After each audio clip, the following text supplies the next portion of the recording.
Tune in to 9 to noon every Tuesday as PA broadcast live from TCO to talk all things purple.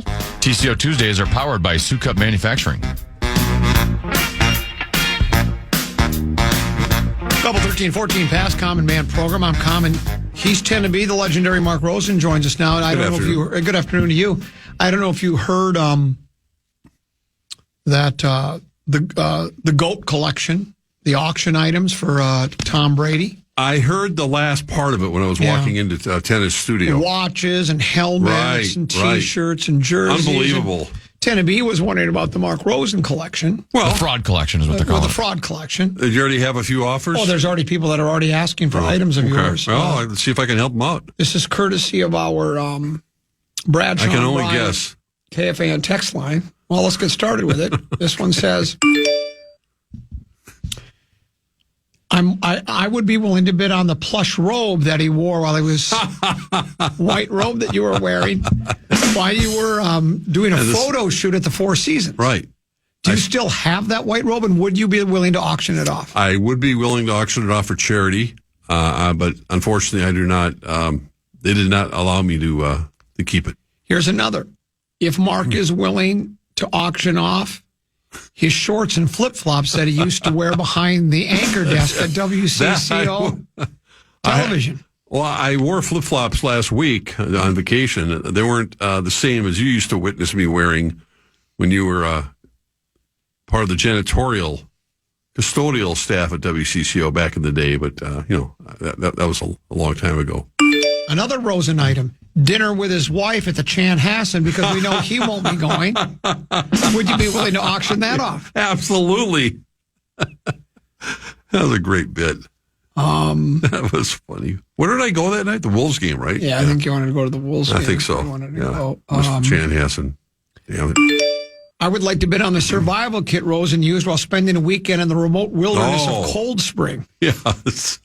I have that. You have a survival kit. It's in my car. Right. You never know when you may have to go back to Cold Spring. And there's not a grocery store within a half hour.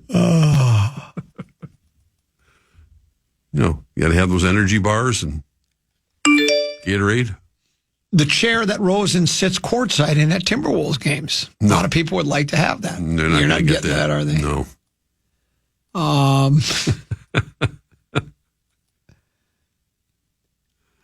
Catalog of airplane tickets to Turks and Caicos. Political signs for Rosen for governor. Yeah, Letters to the NFL Hall of Fame to get Jim Marshall in. Yeah, no. Blood results to show he's more healthy at 70 than he was at 40. I have a few of my Rosen for governor buttons still around. Do you really? I do. I kept a couple of those. And, the scrapbook that I had from all the clippings from during that time in '86. But that's about it. I don't know. I don't know if you're a collector of very few things. I do have most of them. Oh man, are you find this because the only thing bigger than my prostate's my ego. That most of them just have to do with me. Sure. It's like for instance a playbill, not Playboy. But a playbill that I have from a play that I was in Wyoming, and I have that, and my name's in there, and it's got the name of the play and everybody that participated. I mean, I do have some sports things. I think I've mentioned you know me, I'm not much into idolizing and pedestalizing, but when I was a kid, Al Kaline was my favorite player. It was Al Kaline and Lombardi. Lombardi, defensive back for Detroit, Al Kaline, baseball player. So in the corner of, down in the Man Grotto, there's and I don't even know where I got this. Someone sent it to me, a listener, I think. It's a color photograph of Al Kaline, kind of doing the posed picture in spring training about throwing a ball, right? And it's so cool because it's the old baggy pants, that they used to wear, and it's autographed, and I have that in a frame. I have an Al Kaline autographed baseball that I got from the Dark Star collection. Maury Amsterdam guy was wandering through the Dark Star estate sale, saw it, called me and said, "Would you want me to purchase this for you?" And I said, "Yes." Then I have like 3 Al Kaline baseball cards, and then there's the team photos they take in spring training. They're all lined up. Yeah. I have that of the '68 Tigers when they won the World Series. So good one. I have that, but I don't have I don't have a ton of memorabilia, and I have a few, from the Twins World Series in '91, and I got the press credential for that and a couple of things like that. But I've parted ways with most of that stuff. Yeah, or when you say parted ways, just throw it away. Throw it away. Yeah. Other than the '87-'91 World Series credentials and the last lineup card, I think I kept my last script that I wrote for the '87 game, and obviously the Lake Placid stuff I kept, and.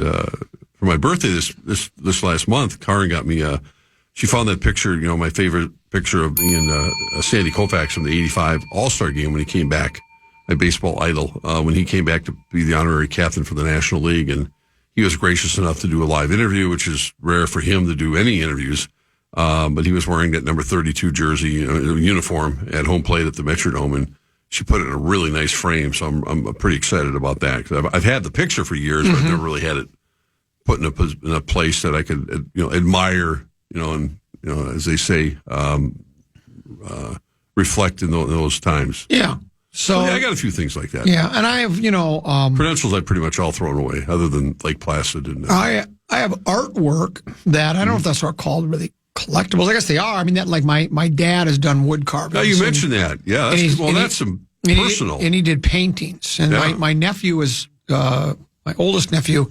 Did a Ollie Frazier painting that's really cool that I have, and my youngest nephew he did a glass plate that's so I've got I've got that artwork stuff that I like, so I have a few things that are near and dear to my heart. I don't know if the next generation, again, I don't know if your wife kept, like when your boys were really young, they had we had photo albums. My mom had them for years and years and years. They were her prized possessions, and we kept that tradition going when my kids were young, and you literally could open up the photo album. Now with everything digital, and on your phone, unless you can obviously make prints of them.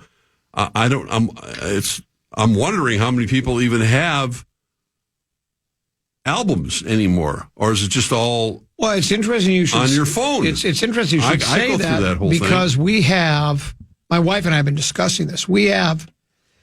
Here's another keepsake I had. My dad made this cedar chest, that you put at the end of a bed. Yeah. It's like, it would be like I don't know how long it is. It's 6 feet, right? A couple feet tall. Inside are hundreds of pictures. Right. And we have pictures everywhere. And we've been talking about, we got to go through them and take the ones we want. Because there are so many of them. But there's no need to keep every single one. Find the ones you like, and like you say, put them on, a computer disk of some sort or whatever, so you can look at them that way. Well, I just think it's important. I mean, for me, as with my parents' generation and having pictures. I have a picture of my mom. I think I was at the Como Zoo or something on the little merry-go-round. I had, it was a little towhead with blonde hair, and I must have been 2 years old or something. But I think it's important to have memories of your parents. I mean, that when they were whatever you have to hang on to, because that's your only link you're going to have with them when they're gone. I mean, you have these pictures, and it's important to pass them along to the next generation, as they say, to have things that are important. I mean, I got my dad's World War II stuff, his dog tags, all that stuff that matter to me. Correct. But other than that, I don't know. I'll leave my courtside seat to my son, I guess. Maybe because he's a big Timberwolves fan. But I have on my wall at home in the office, it's a picture of my dad and his brothers and sisters. There's 9 of them in the family, and it's with my grandma and grandpa, his mom and dad. And I mean, it's the picture was taken sometime in the late 30s or something, mid to late 30s. So it's very old, but it's very cool. Look, obviously they're wearing the period clothes because they were living during that period. But I have that in frame, and it's very cool. I do have pictures when my dad was in the Philippines for World War II, and I have those pictures. And you're right; those are certainly. And worth keeping. Correct me if I'm wrong. And whether our parents were in their 30s or whatever they might be, everyone looked like twice that age. I don't know what it was. Maybe it's just the time, and maybe it's the way we observe it. Maybe it's the fact that they all smoked heavily at the time, whatever it was. The lifestyle was a little more rugged. But I just always got a kick out of looking at pictures of some, even strangers going. And then look at you. That person's you're looking at like you're 45 now. Something like that. Also, what I did was, we had one of those digital video cameras and took so many videos of Deuce when he was a kid. We don't have as many, and I've apologized to people when I go, Pete, we don't have as many of you because by that point we were bored taking baby videos, right? We're not going to do it again. But there's a lot of Deuce, some of baby brother Peter, and we didn't know what to do with them on video camera. Sure. So Paul Kinsella, who runs a company called Marketing by Video, he also did a TV golf show. I did a golf TV show on Channel 45 20 years ago, one season.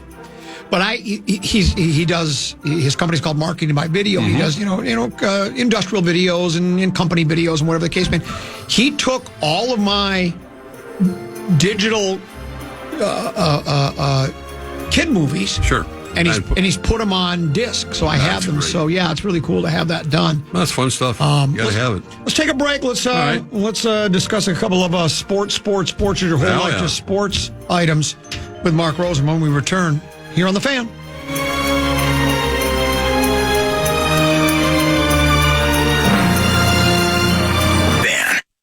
Mark Rosen's appearance on the program is brought to you by your Greater Twin City Honda dealers.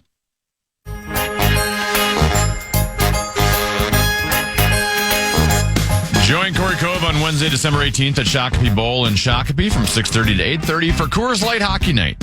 Watch Minnesota play Florida and play trivia for your chance to win a pair of sweet tickets to the hockey game on January 9th. Get the full details now at KFAN.com. Keyword calendar. Couple 13-14 past Common Man program. I'm Common. He's Tenneby. Mark Rosen with us as well. I use a lot of different publications to prep for the show. Find some story ideas or recaps of games and such like that. The Fish Wrap Factory Westside has 3 stories, boom, boom, boom, back to back to back, that I think all raise some interesting issues. First one, Vikings quarterback Sam Darnold named NFL or NFC Offensive Player of the Week for his game against the Falcons. Your thoughts? Well, I mean, what other choice would there be? There is none. You throw 5 touchdown passes, 340 some yards. He was like 0.3 away from a perfect quarterback rating. He may be in the running for Player of the Month. The way things are going, if it keeps this going, and we're just obviously into December now. But yeah, you hope the best is yet to come because we've talked about it, as everyone has at length, about his future with the Vikings. Does he have one, or is he going to be testing the free agent market as he's entitled to and likely going to the highest bidder? But I think in the meantime, I brought it up with you yesterday. You brought it up again today. We got a long ways to go with this regular season. We've seen the complexion of quarterbacks and perception of players and teams change so fast in this week-to-week business because they only play once a week. You have all that other time to digest it and spit it out and analyze it and figure out what's going to happen. It changes so quickly. A couple of weeks ago, and he threw a couple picks. It was like, oh, man, Darnold's got to do a better job of... Well, there were people that were saying maybe we should trade for Matty Stafford about 4 weeks ago. Remember that? Yes. And I was all for it. Yeah, of course you were. Who wouldn't want Matty Stafford? Yeah. So, that's...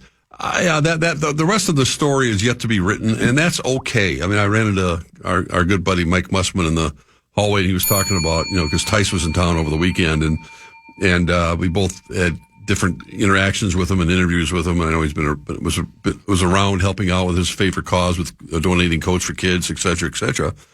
But the soundbite that we run all the time, enjoy the season. It's kind of true words right now. For Viking fans, it might be harder because, because we know the end result has not resulted in going to the big game since 1977. This is correct. So I think it's harder, but I must say that he has never been less stressed watching a Vikings football team than this year. Really?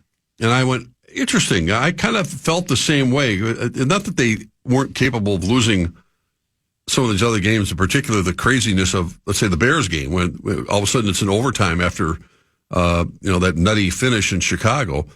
But, that they've found a way. And I think the fact that the Vikings have played a lot of these close games up until last week when they, wasn't it 21-all in the fourth quarter, early in the fourth quarter last week? Yeah. So it wasn't like this blowout from the get-go at all. But I think there's a comfortable feeling of watching this team a little bit. And I kind of like the fact that they're getting stressed and have managed to we'll look at the Chiefs. We know no better example than what Kansas City's doing week after week after week. And almost like laughing about it. Like, well, all right, we're going to find a different way. We'll boink one off the upright to win the game, or we'll do something crazy. They're not stressing about anything right now. And I think the Vikings, I hope this will serve them well. My biggest fear came true in 98 when they just ran roughshod over everyone they played, other than losing the one game to Tampa Bay. They pretty much, they had their way with everyone. They hadn't played any close games. And they got themselves locked into one when it counted the most, and we saw what happened. They did not make the plays that they did all season long. For the numbers at 11-2, the Vikings have a 99% chance of making the playoffs. Yeah. So they're in. Right, they're in. If they win, they're in. If they win on Sunday, they can actually qualify for the playoffs before they take the field on Monday. Yeah, there's a couple if the Rams lose or tie on the road to the Niners. No. Or if the Seahawks lose or tie at home to the Packers. I think the Vikings won't clinch until Monday. I do think the Rams are going to beat the 49ers, and I think the Seahawks will beat the Packers as well. So, but that's, it's no big deal, but I'm just saying I think the Vikings will have to win it on Monday, because I think that's my prediction of those two. But it's nice to, you still want to jockey for position, because the Vikings are in that unenviable position with Detroit, with the record they have. Let's say, for instance, Detroit does run the table.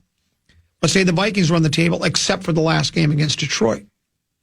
Or even if they were the Lions lose to the Vikings, and the only game the Vikings the Lions have 2 losses, the Vikings run the table. If I'm not mistaken, the Lions would still clinch. I think they have the tiebreaker if the two teams tie at the end of the season. Is that correct, Enemy? Didn't we just establish that the other day? Well, yeah. If the Lions and Vikings finish with identical records. We need them to lose. Yeah. So somebody else. So you think about that. The Vikings could literally go 15-2 and be like the 5 seed and have to go on the road, which is not the end of the world, but it's just it's that odd situation where even though you've got a record that's as gaudy as anything in football, you're going to have to go on the road in your first round game. It's just odd that way, Yeah, it is odd, and that's just the way the rules are set up. The divisional winners get the home field for the first round at least, and everything changes after that.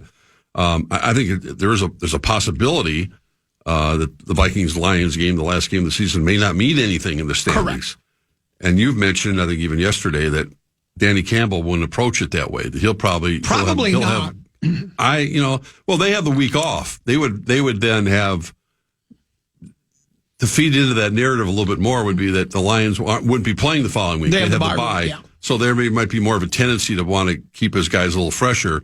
Where if the Vikings are in that situation and they have to play the following weekend, I mean, I'm going, well, maybe play, I don't know, what's the point of even playing Darnold and Jefferson and these things? You approach it like a prepreseason game and have Nick Mullins maybe play him a little bit, but you're not playing him deep into the fourth quarter for sure. No, I don't know. I mean, that's a long ways from now. Again, a lot of stuff has to happen, but that's the the possibilities that are going to be out there, and what's going to happen now more and more with all the network broadcasts and everything else leading up to it. And this weekend, unlike last weekend, we'll provide some pretty, and you just mentioned a couple of the matchups, and the biggest one, of course, is the Lions against the Bills.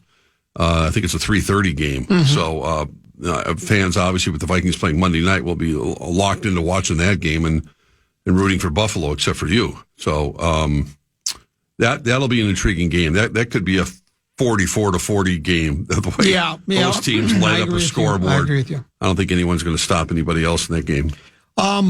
Let's say the Vikings do end up having to either play Tampa Bay, or Seattle in the playoff.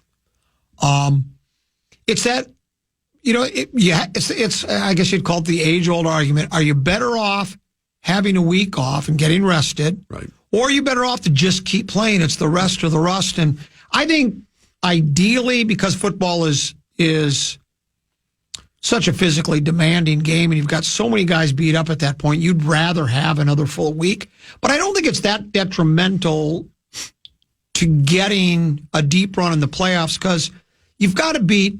You just have to win one extra game is really all it amounts to. And with the Vikings, let's say it's a 15-2 kind of a thing, or even a 14-3, I'd have every confidence that they could beat Tampa Bay or Seattle. The team that does, other than I guess the Lions, if you're a Vikings fan, because the Lions have done what they've done.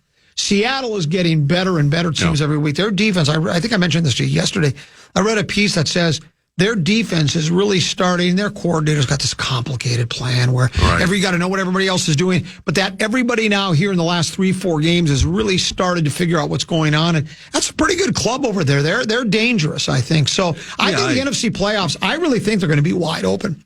I agree. Despite the fact the Lions seem to be the odds-on favorite, as beat up as their defense is, I don't think they're just like, well, that's the Lions are going to the big game. There's no doubt. I think it's wide open. Well, the Eagles are as gaudy a record as they have. You could hear if you didn't know what the record was, you'd swear they were the opposite in terms because they're not happy with Jalen Hurts. They're not happy with the passing game. Their wide receivers are grumbling about it. They're not doing any of those things, yet they're still an extremely dangerous team. I agree with you. I think Seattle's for the Vikings. Seattle would be to me a much more dangerous team to play at in the first round of the playoffs than Tampa Bay. But the key thing is to win that game and then get a home game and get round 2. Let's take a break. One more segment to go. It's the Common Man program with Common Cheneby and Mark Rosen here on the Fan.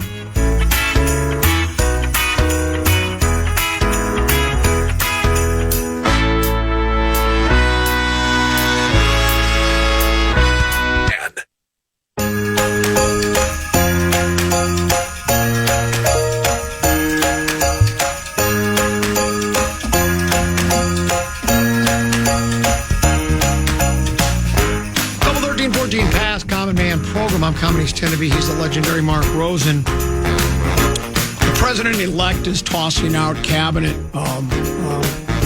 positions and ambassadorial positions. I bet you'd like to be the ambassador to Turks and Caicos. I would love it. I'm even though it's British territory. Oh, it is. That's right. But that doesn't matter. Yeah. We still have to have representatives. I would like to be an ambassador to some. Sounds like the greatest gig of all. Especially if it was to some, like I say, exotic tropical locality. Well, I thought you'd want to be someplace where they have the best golf courses. No, I don't want to be. I'm already the official and unofficial ambassador. Yeah, that's true. Golf. I don't think I'd want to be like the ambassador to Iceland. No. I just don't want to go where it's cold all the time. Now, I know it's not sub-zero all the time, but how many, it'd be a pretty good gig if you can get it. I don't know the answer to it. How many countries have ambassadors that we have representation of?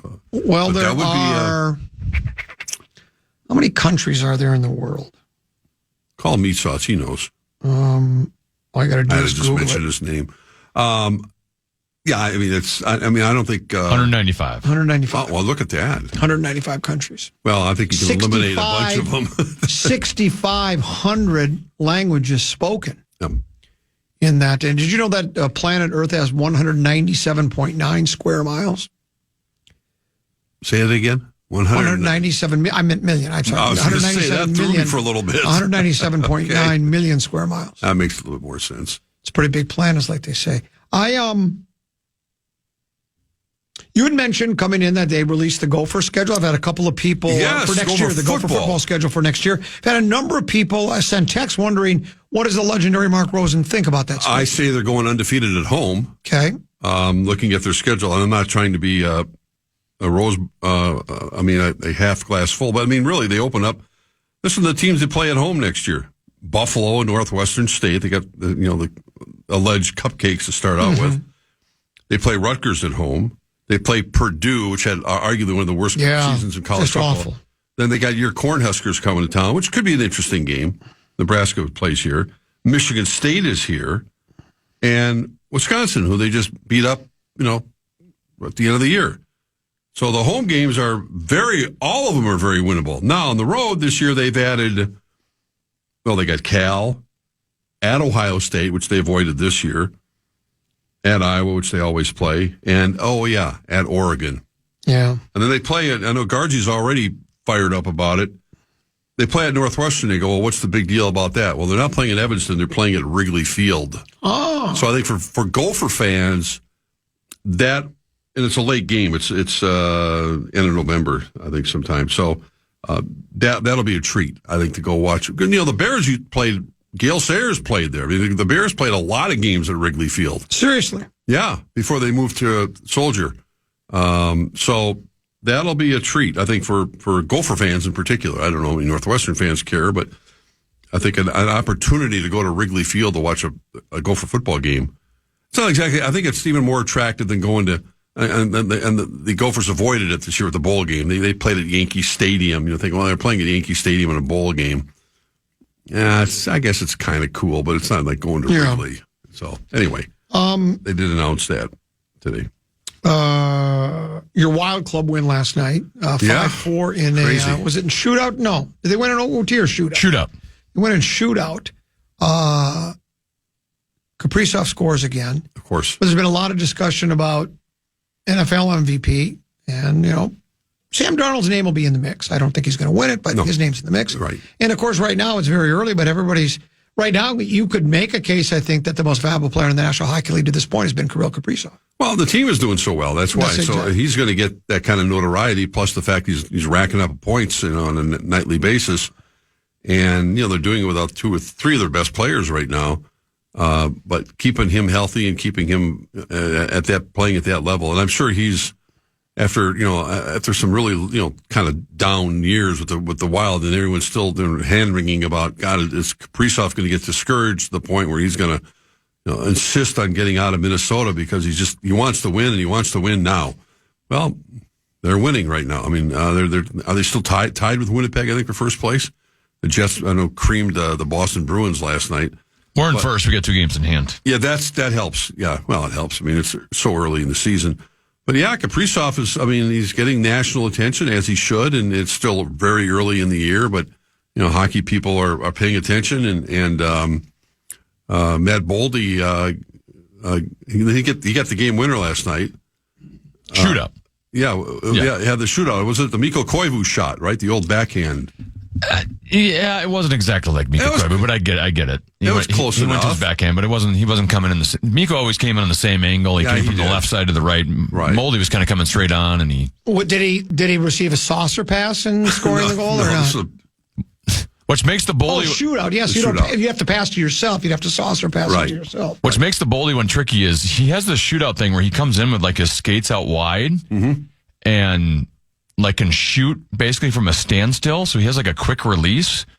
So it's almost like he set that up on tape where goalies have seen him do that. And then all of a sudden he just did it, faked that shot and went backhand. And that was a beautiful move. Yeah, he's a talent, isn't he? I mean, he's really. And all we do is win. Well, we got a pretty good run going right now in town. So that's the Gopher hockey team is #1 in the country. And they got a big series with Michigan State. So, I mean, Bob Mosko's team's flying high Michigan State good at hockey? Or? Yeah. Really? I think they're ranked pretty high. Okay. Yeah. It wasn't that long ago they weren't. They were pretty awful a couple of years ago, but they've come back. I think Nil has been very good for them. I forgot to do the giveaway. Every time I'm supposed to do a giveaway, I forget to do it. Can we do it now, Tennessee? Will you be bothered by it? James Taylor coming to town, the legendary singer-songwriter, his band. They'll be in St. Paul at the Fuse Box June 17th. Tickets go on sale this Friday, but we have a pair to give away right now if you want to see Jimmy Taylor. 1-800-320-5326. 1-800-320-5326. You'll be a winner. Tennessee, I want to, before you answer the phone, you sent me the video, and I've seen it other places now, but I first saw it when you sent it to me. And I think you sent it to me yesterday. This Gastineau confrontation. When was that? I don't know. Is this like a long time ago or just recently? It might have been something that just surfaced, but I think it was a couple of years ago. Okay. How uncomfortable is it? For those that haven't seen it, if I saw, I think like Favre signing memorabilia, memorabilia thing. It's like it's like a card show. Yeah. So then all of a sudden, the gnarly-looking Mark Gastineau approaches him, and then Favre, I guess, sort of recognized him and goes, "Yeah, I think we met before." Gastineau said, and then he it looked like he was going to start fighting Favre. He was bitter because Favre, as we know, Strahan set the sack record. Favre kind of went down for him. He tapped him. It was the sack, and that broke the tie with Gastineau. Right. And Gastineau's bitter. He's doing the old, you ruined my life. Yeah, basically. And I'm thinking to myself, and you see. The guy at the card show guy kind of comes up and you can see Favre kind of backing him because I think Favre thinks Gastineau is going to come after him, right? Sack him again. And I'm watching, I'm thinking to myself, it's kind of sad because I guess I feel sad for Gastineau a little bit because like it's been bothering him for years. It's like it's all he has, I guess, is this sack thing, and it's haunting him. He can't get over it. I don't know if it cost him, and I really don't. I mean, you see Brett Favre making more money, signing whatever, like a lot of pro athletes did and have done, continue to do. I don't know if that losing that record cost Gastineau more personal appearances. That I was the sack leader and it's something. It's a title that's never going to go away. And because Favre allowed Michael Strahan to, tap out basically and tap him down, Gastineau lost the record. But it was, if you look at the video, it's, for a minute you thought, is this like a pro wrestling script? And then you realize. Yeah. He says, I'm going to get my sack back. I'm going to get my sack back, dude. Right. You hurt me. You hurt me. You hear me? You really hurt me. You hurt me, Brett. The NFL should have stopped that. Favre took that record away from me. And I guess I never really had given it much thought from the Gastineau angle. No. The discussion was always, should Favre have gone down to let Strahan get the record? Should Strahan have really have earned that sack? Right.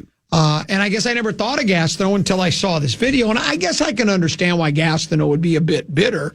I mean, Tenneby and I had this discussion many times about, when Al Downing gave up the 715th home run to Hank Aaron. I always said, and Tenneby disagreed with this, he's a tryhard. I always thought. Grooved it. I would if I'm Al Downing, because I'm thinking to myself, he's going to get 715 eventually. And I'd like to have my name tied to something like that because unless you're really a hardcore baseball guy from that era like you and I were, nobody would have any idea who Al Downing is. He was a good pitcher. He was a decent pitcher. Yeah. But the average person, average sports fan would have no idea who he is. No. But having your name attached, the guy who broke Babe Ruth's home run record was 715. Yeah, I know. I was the one that threw him the pitch. It'd just be great, I think. But so I can understand why. But somebody's just got to tell Mark he's got to move on, I think. Yeah, and I don't know if he's got some other issues, health issues going on. People have speculated about that, and I don't know the answer to that, but it was very uncomfortable to watch, whoever recorded it. But it just surfaced, the last 48 hours or so. Yeah. Well, now, somebody just said Favre responded to this with real class on X. I've not seen the response. I think he did. I mean, I think he just kind of basically said, I'm sorry. Did you see the response, Tenneby, from Favre? Yeah, he got ripped for his response. This person said he responded with real class on X. So what? Kenna, maybe you're thinking the same thing, that people were expecting him to apologize for something else involved in that. Is that what you're saying? He said I wanted to clear the air, but then he basically kind of acknowledged at the end. Oh. So you want me to read the whole thread? Yeah. It's like 8 tweets. I want to clear the air on the footage released showing a small dust-up between myself and Mark Gastineau, a former New York Jet, so here's a thread. Back in 2002, when Michael Strahan sacked me at the end of a game that he had wrapped up, I was in no way trying to hurt Mark Gastineau. He already screwed that part up. I was trying to close out a game and squeeze the last bit of fun out of a hard-fought game. I booted out of a run thinking it would be wide open, saw Strahan standing there and ducked down. The game was over. There was no need for me to do anything spectacular. It probably wasn't Michael's best sack or tackle for loss. In a different game or situation, I would have made a bigger effort to avoid the sack or TFL, but at no point was I thinking about hurting Gastineau. Maybe it crossed my mind to help Strahan. I didn't think it through. That wasn't my forte at the time. I just wanted to have fun and compete. In retrospect, I understand how Gastineau feels. We played a brutal game. Gastineau played during an era where guys didn't make generational wealth. I see now how being the sack king would elevate his value at card shows, strengthen his case for the Hall of Fame, increase his demand as a public speaker. I had no way in knowing that then. I realize now the potential financial implications because football is far more business-oriented than when me or Mark played. There was no malice on my part. Mark was a great player. My understanding is he's a great guy and a fun teammate, a guy who played with the kind of joy and passion I tried to mimic. I understand his frustration, but I'm not his enemy. A while back, he saw me at a card show and got his frustration off his chest. It's not the kind of moment that should be filmed or released. It was a private moment of frustration between two old football warriors. I have a great deal of respect for Mark. I hope one day he joins me in the Hall of Fame. He earned it. Look at his numbers. He eclipsed 20 sacks twice and had 19 another year. Mark definitely left an indelible mark on the game. I hope this controversy brings attention to just how great Mark Gastineau was. He belongs in Canton. Merry Christmas, everyone. Brett. So I tend to believe Favre, and I don't think anybody would disbelieve him, that he wasn't at the moment thinking of Mark. He was in the heat of the battle he thought it was kind of fun to do it. He was doing it more as a bit. Didn't T.J. Watt eventually then beat Gastineau's record as well? Strahan? Or Gastineau's record? Yeah, because does Strahan still hold the record? I don't even know. It's just it's one of those records in the NFL. I don't even because people started paying attention to sack records. They didn't start doing the sack till in the late 70s or mid 70s or something. All the glory, the Purple People Eaters, right? The Fearsome Foursome. Those guys weren't even, they didn't even keep track of their quarterback sacks back in early 70s when those guys, had buckets of them. T.J. Watt tied Strahan at 22 and a half. I do wonder if that was in a 17-game season or not. It was 2021. Were we playing 17 games by then? Yeah, I bet we were.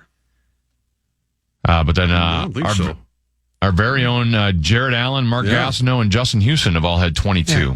So there you go. Yeah. So what's the difference anymore? It's not a number that comes to mind necessarily with football fans. It's not like an automatic associated with a hockey record or a baseball record or basketball. It's a sack record. Okay, I don't know what it is. How is Gastineau not in the Hall of Fame though? No, he had 22 in a season. He also had 19 in another season because he played for the Jets. It was either last year. Someone just said Bruce Smith has the most sacks. We're talking about in a single season. I think does Bruce Smith have the all-time sack record? Maybe he does. I think he does. But we were talking about single season. Okay. It was either yesterday or today, an Ohio lawmaker has drafted a bill that will make it a felony. In the state of Ohio to plant a flag on the logo of the horseshoe. Your thoughts? Or Big House. Your thoughts? What does Barrero call it?